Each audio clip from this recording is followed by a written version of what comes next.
নমস্কার, আপনারা দেখছেন চ্যানেল এবিসি। আমি বিজয়, আর প্রত্যেক দিনকার মতো আপনাদের সামনে উপস্থিত হয়ে গেছি। আজ আমি আপনাদের সঙ্গে এখন আলোচনা করব দৈনন্দিন জীবনে ঘটে চলা বিভিন্ন ধরনের ক্রিয়াকলাপ করার সময় আমরা কোনো শুভ সময় না দেখে কিন্তু যে কোনো কাজ দুমদাম করে ফেলি, যার পরিণাম আমাদের ভুগতে হয়। দৈনন্দিন জীবনের এই কাজকর্মগুলি আমরা কোন সময়, কোন শুভ সময় করলে আমাদের ক্ষেত্রে বিশেষ ফায়দা আমাদের জীবনে মিলতে আমরা দেখতে পাবো, সে বিষয়ে আলোচনা করব। হতে পারে আপনি গাড়ি কিনছেন, হতে পারে আপনি আপনার একটি মোবাইল ফোন কিনছেন, হতে পারে আপনি আপনার বাড়ির ছাদ ঢালাই দিচ্ছেন। তার সমস্ত কিছুরই শুভ সময় রয়েছে। যদি আপনি গৃহপ্রবেশ করার সময় শুভ সময় দেখে করেন, যদি আপনি বিবাহের লগ্ন শুভ সময় দেখে করেন, তাহলে কেনই বা আপনার প্রত্যেকটি কাজ শুভ সময় দেখে করা সম্ভব নয়, সে বিষয়ে এই এপিসোডে আলোচনা করব। দেখুন, প্রত্যেকটি বিষয় আপনারা মনোযোগ দিয়ে শুনবেন, খাতায় নোট করে নেবেন। সম্ভব হলে আপনাদের ক্ষেত্রে বিশেষ ফায়দাদার হতে চলেছে এই এপিসোড। আপনারা দেখুন, প্রথমে আলোচনা করব যে আপনি আপনার গৃহ নির্মাণ করছেন, আপনি আপনার বাসস্থান নির্মাণ করছেন। এরকম সময় আপনার ছাদ দেওয়ার প্রয়োজন হয়ে থাকে। যখন আপনারা ছাদ ঢালাই করছেন, একটি বিষয় অবশ্যই মাথায় রাখবেন। শাস্ত্রে উল্লিখিত 5টি এমন নক্ষত্র রয়েছে যেই দিন ভুল করেও কিন্তু ছাদ ঢালাই করা উচিত নয়। দেখুন, এই 5টি নক্ষত্রকে জ্যোতিষশাস্ত্রে পঞ্চক বলা হয়ে থাকে। এই 5টি নক্ষত্র কি কি? কুম্ভ রাশির ধনিষ্ঠা নক্ষত্র, শতবিশা নক্ষত্র, পূর্ব ভাদ্রপদ নক্ষত্র, উত্তর ভাদ্রপদ নক্ষত্র এবং রেবতী নক্ষত্র। এই 5টি নক্ষত্র চলাকালীন কখনোই কিন্তু ভুল করেও আপনারা ছাদ ঢালাই দেবেন না। এতে আপনার গৃহে বিভিন্ন ধরনের সমস্যা, ঝঞ্ঝাট ক্রমাগত আপনারা দেখতে পাবেন। তাই বাস্তুর অন্যান্য নিয়মগুলি মেনেও যদি আপনারা বাড়ি নির্মাণ করছেন, গৃহ নির্মাণ করছেন, তার পাশাপাশি নক্ষত্র দেখে গৃহ নির্মাণের গুরুত্ব দিলে আপনাদের বাস্তুতে শুভ প্রভাব বৃদ্ধি পেতে আপনারা দেখতে পাবেন। হতেই পারে আপনারা অনেকেই বছরের অনেক সময় কিন্তু বস্ত্র ক্রয় করে থাকেন, বিশেষ করে পুজোর সময় তো ক্রয় করেনি। কিন্তু আপনি কি জানেন, বস্ত্র ক্রয় করার জন্য এবং বস্ত্র পরিধান করার জন্য জ্যোতিষশাস্ত্রে কিছু নাক্ষত্রিক বিধি বলে দেওয়া হয়েছে মুহূর্ত চিন্তামণি গ্রন্থে। যদি আপনারা বস্ত্র ক্রয় করছেন, সেক্ষেত্রে সর্বদা মৃগশিরা, রেবতী, চিত্রা নক্ষত্রে আপনারা বস্ত্র ক্রয় করতে পারেন। এদিন অত্যন্ত বিশেষ শুভ। এছাড়া উত্তর ফল্গুনী নক্ষত্রেও করা যেতে পারে। মাথায় রাখতে হবে, বস্ত্র পরিধান করা যখনই আপনারা শুরু করবেন, এক্ষেত্রে সেই বস্ত্র দ্বারা আপনার কিন্তু জীবনে কিছু বিশেষ সুফল মিলতে পারে। সেক্ষেত্রে আপনাদের চিত্রা নক্ষত্র, অনুরাধা নক্ষত্র এবং রেবতী নক্ষত্রে বস্ত্র পরিধান করা শুরু করলে, এবং বিশেষত শনিবারকে অ্যাভয়েড করবেন, মঙ্গলবারকে অ্যাভয়েড করবেন, তাহলে আপনাদের ক্ষেত্রে জীবনে সুফল মিলতে সেই বস্ত্র দ্বারা দেখতে পাবেন। দেখুন, যদি আপনি কোনো জুতো ক্রয় করতে যাচ্ছেন, অবাক হচ্ছেন? দেখুন, প্রত্যেকটি জিনিসেরই গুরুত্ব কিন্তু জ্যোতিষশাস্ত্রে বলা হচ্ছে। আপনারা সঠিকভাবে জানুন, এগুলি মেনে আপনারা আপনাদের জীবনে চলুন। আপনারা তো জুতো কিনেই থাকেন, আপনারা তো বস্ত্র কিনেই থাকেন, আপনারা তো নতুন বস্ত্র পরিধান করেই থাকেন। শুধুমাত্র শুভ দিনের অপেক্ষায় থাকুন, সেই শুভ দিন এই প্রক্রিয়াগুলো করুন। আপনারা দেখুন আপনাদের জীবনে চমক কিরকম আসতে থাকে। আপনি যদি কখনো জুতো ক্রয় করতে চাইছেন, তাহলে এই জুতো কোন দিন আপনাদের ক্ষেত্রে ক্রয় করা উচিত? জ্যোতিষশাস্ত্র কি বলছে এই সম্পর্কে? দেখুন, জ্যোতিষশাস্ত্র সমস্ত কিছু সঠিক উল্লেখ পাওয়া যায়। তার মধ্যে যদি আপনারা জুতো ক্রয় করতে চাইছেন এবং জুতো পরিধান করতে চাইছেন, এমনটি জ্যোতিষশাস্ত্রে নক্ষত্র মেনে করলে আপনার জীবনে বিশেষ ফল প্রাপ্তি ঘটতে আপনারা দেখতে পাবেন। দেখুন, জুতো যখনই আপনারা ক্রয় করবেন, তা যেন চর নক্ষত্রযুক্ত দিন হয়, অর্থাৎ অশ্বিনী নক্ষত্র, পুনর্বসু নক্ষত্র, শ্রবণা নক্ষত্র এবং স্বাতী নক্ষত্র। এই 4টি দিনে আপনারা সর্বদা জুতো ক্রয় করবেন। মাথায় রাখতে হবে, এই 4টি দিন যখন আপনারা জুতো ক্রয় করছেন, চৌঘড়িয়াতে যেন কোনো রকম উদ্বেগ বা রাহুকাল না থাকে, এবং একই সময় যেন কোনো রকম স্থির লগ্ন না চলে। এই 3টি জিনিস যদি মেনে আপনারা জুতো পরিধান করছেন বা জুতো ক্রয় করছেন, এতে কিন্তু আপনারা যেই জুতো প্রথমে ক্রয় করে আনছেন, সেই জুতো দ্বারা আপনার জীবনে কিছু বিশেষ সুফল প্রাপ্তি ঘটতে অবশ্যই দেখতে পাবেন। দেখুন, জুতো পরে তো কেউ ঘরে বসে থাকে না, কোনো না কোনো বিশেষ কাজে যায়, কোনো না কোনো শুভ কাজে যায়। আপনারা দেখতে পাবেন আপনাদের জীবনে অগ্রগতি অবশ্যই হচ্ছে। দেখুন, বর্তমান যুগে মোবাইল আপনারা প্রায় সকলেই ব্যবহার করে থাকেন, কিন্তু আপনি কি জানেন আপনার মোবাইলে থাকা সিম কার্ডটি যে নাম্বারটি বহন করে চলেছে, তার যেরকম একটা প্রভাব আপনার জীবনে পড়ছে, ঠিক সেরকমই আপনি যেদিন সিম কার্ডটিকে কিনে বা ক্রয় করে নিয়ে এসেছিলেন, সেই দিনের শুভ প্রভাব বা অশুভ প্রভাব আপনার জীবনে পড়তে পারে। তাই কোন দিন আপনাদের ক্ষেত্রে সিম কার্ড ক্রয় করা উচিত? যখনই আপনারা আপনাদের মোবাইলের সিম কার্ড ক্রয় করবেন সর্বদা যেন শ্রবণা নক্ষত্র হয় এবং হস্তা নক্ষত্র হয়, অথবা মৃগশিরা নক্ষত্রযুক্ত দিনেও কিন্তু সিম কার্ড ক্রয় করা যেতে পারে। এর মধ্যে শ্রবণা নক্ষত্র অত্যন্ত বিশেষ গুরুত্বপূর্ণ, কারণ শ্রবণা কথাটা এসছে শ্রবণ থেকে, অর্থাৎ এটি একটি চন্দ্রের নক্ষত্র, মকর রাশিতে অবস্থিত হয়ে থাকে।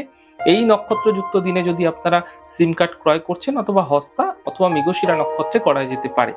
এই সিম কার্ডের মাধ্যম দিয়ে আপনার জীবনে ব্যবসায়িক ক্ষেত্রে হতে পারে, আপনার অন্যান্য যে কোনো ক্ষেত্রে, প্রফেশনাল ক্ষেত্রে হতে পারে, যে কোনো ধরনের ক্ষেত্রেই হোক, আপনারা কিন্তু আপনাদের জীবনে বিশেষ সুফল লাভ করতে দেখতে পাবেন। মাথায় রাখতে হবে যেই সময় আপনারা এই সিম কার্ডটি ক্রয় করছেন, চৌঘড়িয়াতে কোনো রকম যেন কোনো অশুভ প্রভাব না থাকে এবং লগ্নটি যেন কোনোভাবে স্থির লগ্ন না চলে, এটি আমাদের মাথায় রাখতে হবে। এই মোবাইলের সিম কার্ডটি যে ক্রয় করছেন, তখন নক্ষত্র দেখে ক্রয় করলে আপনাদের ক্ষেত্রে ফায়দা মিলতে দেখতে পাবেন জীবনে। আপনি যদি বিশেষ করে ব্যবসায়ী হয়েছেন, আপনার ক্ষেত্রে প্রচুর ফোন আসার, প্রচুর কন্ট্যাক্ট আসার প্রয়োজন রয়েছে, এমন ক্ষেত্রে এগুলির প্রয়োগ করুন, ফায়দা মিলবে। দেখুন, যদি আপনি কোনো মামলা মোকদ্দমা করতে চাইছেন, কোনো ডিভোর্সের কেস হতে পারে, কোনো ডিভোর্সের কেস ফাইলিং হতে পারে, বা আপনার কোনো বিশেষ মামলা মোকদ্দমা রয়েছে তা আপনি করতে চাইছেন, সেক্ষেত্রে আপনারা সর্বদা উগ্র নক্ষত্রে করবেন। উগ্র নক্ষত্র দিন আপনারা মামলা করছেন, তো এতে আপনাদের মামলা মোকদ্দমা দ্রুত নিষ্পত্তি ঘটতে পারে। এমন ক্ষেত্রে ভরণী নক্ষত্র, পূর্ব ফাল্গুনী নক্ষত্র, পূর্বাষাঢ়া নক্ষত্র এবং পূর্ব ভাদ্রপদ, এই 4টি নক্ষত্রযুক্ত দিনে আপনারা কিন্তু মামলা মোকদ্দমা কেস ফাইলিং করতে পারেন।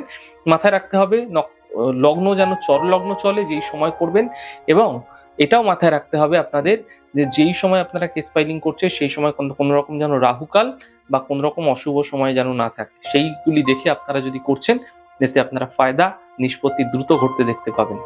দেখুন, যদি আপনি কারোর সাথে ব্যবসায়িক লেনদেন করতে চাইছেন, ব্যবসায়িক আপনারা কোনো রকম যোগাযোগ করতে চাইছেন, এছাড়া কোনো বন্ধুত্বপূর্ণ সম্পর্ক গড়ে তুলতে চাইছেন, আপনি কাউকে প্রপোজাল দিতে চাইছেন, সেটা ভালোবাসার প্রপোজালও হতে পারে, ভালোবাসার মানুষকে কোনো কিছু জানাতে চাইছেন, কোনো প্রপোজাল দিতে চাইছেন নতুন কাউকে, এমন ক্ষেত্রে আপনারা সর্বদাই কিন্তু পুষ্যা নক্ষত্র এবং মৃগশিরা বা চিত্রা বা অনুরাধা নক্ষত্রযুক্ত দিনে প্রপোজাল দিন। ব্যবসায়িক আলোচনা করুন, এতে আপনাদের ব্যবসায়িক আলোচনা ভালো হবে। আপনি কোনো প্রপোজাল দিলে সেই প্রপোজাল আপনাদের ক্ষেত্রে পজিটিভ দিক উন্মোচিত করবে। তাই নক্ষত্র মেনে আপনারা বন্ধুত্বপূর্ণ সম্পর্ক করুন, আপনাদের ক্ষেত্রে শুভ হবে। মাথায় রাখতে হবে নক্ষত্রটি চলাকালীন যেন স্থির লগ্নের প্রভাব থাকে এবং কোনো রকমভাবে রাহু কালের প্রভাবযুক্ত সময়কালে কোনো প্রপোজাল কাউকে দেবেন না। তা অনলাইনে হতে পারে, ফোনের মাধ্যমে হতে পারে, সামনাসামনি হতে পারে, কোনোভাবেই তাকে দেওয়া যাবে না। রাহু কালকে ক্রস করে শুভ সময় দেখে করুন, ফায়দাই ফায়দা দেখতে পাবেন জীবনে। দেখুন, আপনারা ধনতেরাসের সময় কি হয়েছে, এই যে ধনতেরাস গেল, ধনতেরাসের সময় অনেকেই কিন্তু সোনা কিনেছেন, অন্যান্য যে কোনো ধাতু বস্তু ক্রয় করে থাকেন। কিন্তু এছাড়াও সারা বছরের মধ্যে যখনই গুরুপুষ্য যোগ আসে, অর্থাৎ বৃহস্পতিবার যুক্ত পুষ্যা নক্ষত্র পড়ছে, এরকম কোনো দিনেও কিন্তু যদি আপনারা সোনা বা কোনো রকম ভাবে আপনারা কোনো ধাতব বস্তু ক্রয় করছেন, সেই একই ফল আপনারা মিলতে দেখতে পাবেন। আপনারা কি জানেন? তাই আপনারা যদি গুরুপুষ্য যোগ করছে, তাহলে সোনাও ক্রয় করতে পারেন, যে কোনো ধাতব বস্তু, বিশেষ করে সোনা অত্যন্ত শুভ, তাতে আপনাদের কিন্তু ফায়দা মিলবে। তাই আপনারা কখনো যদি বিশেষ শুভ তিথিযুক্ত দিনে কোনো শুভ তিথিতে কোনো সোনা ধাতু কিনতে চাইছেন, আগে কিনতে পারেননি, ধনতেরাসের সময় কিনতে পারেননি, তাহলে আপনারা গুরুপুষ্য যোগে কিনুন, আপনাদের ক্ষেত্রে একই ফল মিলবে। মাথায় রাখতে হবে স্বর্ণ কেনার সময় সর্বদা যেন স্থির লগ্ন চলে এবং রাহুকাল যেন না চলে, বা অশুভ কোনো প্রভাব সেই সময়কালে চৌঘড়িয়াতে যেন না থাকে। দেখুন, আপনারা আপনার গৃহে অনেক সময় কি হয়, লবণ শেষ হয়ে যায়। লবণ শেষ হয়ে গেলে হঠাৎ কোনো দিন আপনারা লবণ কিনে নিয়ে যে কোনো সময় চলে আসেন। মাথায় রাখতে হবে লবণ যে কোনো দিন যে কোনো সময় আপনারা কিনবেন না, এবং যে কোনো স্থান থেকে, যে কোনো দোকান থেকে হঠাৎ করে কিনবেন না। দেখুন, লবণের মধ্যে না সংস্কার থাকে। একটা কথা আছে যে আমি লবণ খেয়েছি তো নুন খেয়েছি, তো কখনো বেইমানি করব না। অর্থাৎ লবণের সঙ্গে কিন্তু সংস্কার জড়িয়ে রয়েছে, এটা আপনাকে মানতে হবে। তাই যখনই আপনারা লবণ ক্রয় করবেন, সর্বদা সেই শুক্রবারই যেন হয়, এবং অন্য কোনো দিন লবণ ক্রয় করবেন না। মাথায় রাখতে হবে শুক্রবার যেন কোনো রকম রাহুর নক্ষত্রযুক্ত দিন না পড়ে, এবং একই সাথে শুক্রবার যেই সময় আপনারা লবণ ক্রয় করছেন, সেটি যেন স্থির লগ্ন হয়, স্থির লগ্ন চলাকালীন, এবং আপনাদের রাহুকাল যেন সেই সময়কালে না থাকে, সেটাও দেখে নিতে হবে। সেই সময়কালে যদি আপনারা লবণ ক্রয় করছেন, এতে আপনাদের জীবনে ফায়দা সুফল বৃদ্ধি পেতে দেখতে পাবেন। অনেক সময় এমনটি হয়ে থাকে কি আপনাকে শত্রু ভীষণভাবে উত্ত্যক্ত করছে। আপনার পাড়া প্রতিবেশী হতে পারে সেই শত্রু, আপনার কাছের মানুষ হতে পারে সেই শত্রু, আপনার খুব ক্লোজ ব্যক্তি হতে পারে সেই শত্রু কোনো না কোনোভাবে আপনাকে উত্ত্যক্ত করছে। এরকম কোনো একটি বিষয় নিয়ে সে আপনাকে উত্ত্যক্ত করছে যেখানে আপনি কোনো কিছু করতে পারছেন না কিন্তু করা উচিত। এরকম সময় এরকম যদি প্রয়োজন পড়ে যাচ্ছে যে শত্রুর সঙ্গে সামনাসামনি কথা বলে বিষয়টাকে মিটিয়ে নিতে হবে, সামনাসামনি কথা বলে একটা ঝামেলা ঝঞ্ঝাটের মাধ্যমে হলেও বিষয়টাকে মীমাংসা করে নিতে হবে, এমন ক্ষেত্রে আপনারা ভরণী নক্ষত্র, পূর্বাষাঢ়া নক্ষত্র, পূর্ব ফল্গুনী নক্ষত্র এবং পূর্ব ভাদ্রপদ নক্ষত্র যুক্ত দিনে মাথায় রাখতে হবে 4টি নক্ষত্র যুক্ত দিনে যেদিনকে পারিক যোগ পড়বে বা পরিক যোগ যাকে বলা হয়, পরিক যোগ যেদিনকে পড়বে সেই দিন শুভ সময় দেখে রাহুকালকে অ্যাভয়েড করে আপনারা যদি চরলগ্নে শত্রুর বিষয়ে কোনো অ্যাকশন নিতে চাইছেন, দ্রুত সমস্যার নিষ্পত্তি আপনারা ঘটতে দেখতে পাবেন। মাথায় রাখতে হবে এই লগ্ন যেগুলি বললাম এগুলিও আপনাকে মেনে চলতে হবে। এইগুলি মেনে চললে আপনারা কিন্তু আপনাদের জীবনে শত্রু সম্বন্ধীয় যে সমস্ত ঝঞ্ঝাট রয়েছে সেগুলো দ্রুত নিষ্পত্তি আপনারা ঘটাতে পারেন সামনাসামনি কথা বলে। মাথায় রাখতে হবে আপনাকে, যদি আপনি কোনো গাড়ি ক্রয় করতে চাইছেন, গাড়ি অনেকেই কিনতে চান, যদি আপনি গাড়ি ক্রয় করতে চাইছেন আপনারা ভাবেন যে কোন দিন গাড়ি ক্রয় করব, শুক্রবার, বৃহস্পতিবার, বুধবার, মঙ্গলবার, শনিবার দেখলেই সকলে কিন্তু পিছিয়ে আসে। তাই এরকম কোনো ভাবার বিষয় নেই। মাথায় রাখতে হবে যখনই আপনি গাড়ি ক্রয় করছেন, গাড়ি ক্রয় করার সময় সর্বদা নক্ষত্র দেখতে হয়। শুক্লপক্ষে গাড়ি ক্রয় করবেন এবং মাথায় রাখতে হবে আপনাকে ধনিষ্ঠা নক্ষত্র, শতবিশা নক্ষত্র যুক্ত দিনে এবং শ্রবণা নক্ষত্র যুক্ত দিনে, এছাড়া পুনর্বসু নক্ষত্র, স্বাতী নক্ষত্র এবং অশ্বিনী নক্ষত্র যুক্ত দিনেও কিন্তু গাড়ি ক্রয় করা যেতে পারে। এই 6টি নক্ষত্র যুক্ত দিনে যদি আপনারা গাড়ি ক্রয় করছেন, সব থেকে শুভ হচ্ছে শ্রবণা, ধনিষ্ঠা নক্ষত্র এবং শতবিশা নক্ষত্র। এই 6টি নক্ষত্রের মধ্যে যদি আপনারা গাড়ি ক্রয় করছেন এবং সেই দিনটি যেন কোনোভাবেই শনিবার বা মঙ্গলবার না হয় সেটি দেখে নেবেন। চেষ্টা করবেন শুক্রবার গাড়ি ক্রয় করার এবং শুভ সময় দেখে, চরলগ্ন দেখে আপনারা গাড়ি ক্রয় করুন। চর মিন্স এখানে বলা হয়েছে যা চলমান, এবং স্থির লগ্নের কথা যেখানে যেখানে উল্লেখ করেছি সেখানে স্থিরতা কাজকর্মগুলোকে বলা হয়েছে। তো চরলগ্নে আপনারা যদি এই কাজ করছেন, গাড়ি ক্রয় করছেন, তাহলে আপনারা দেখবেন আপনাদের ক্ষেত্রে সেই গাড়ি নিশ্চিতভাবে লাক ফেভার করবে এবং বিভিন্ন দিক থেকে সমস্যার সমাধানও করতে পারে সেই গাড়ি, এবং বিভিন্ন দিকে আপনাকে সফলতার একটা দরজা খুলে দিতে পারে।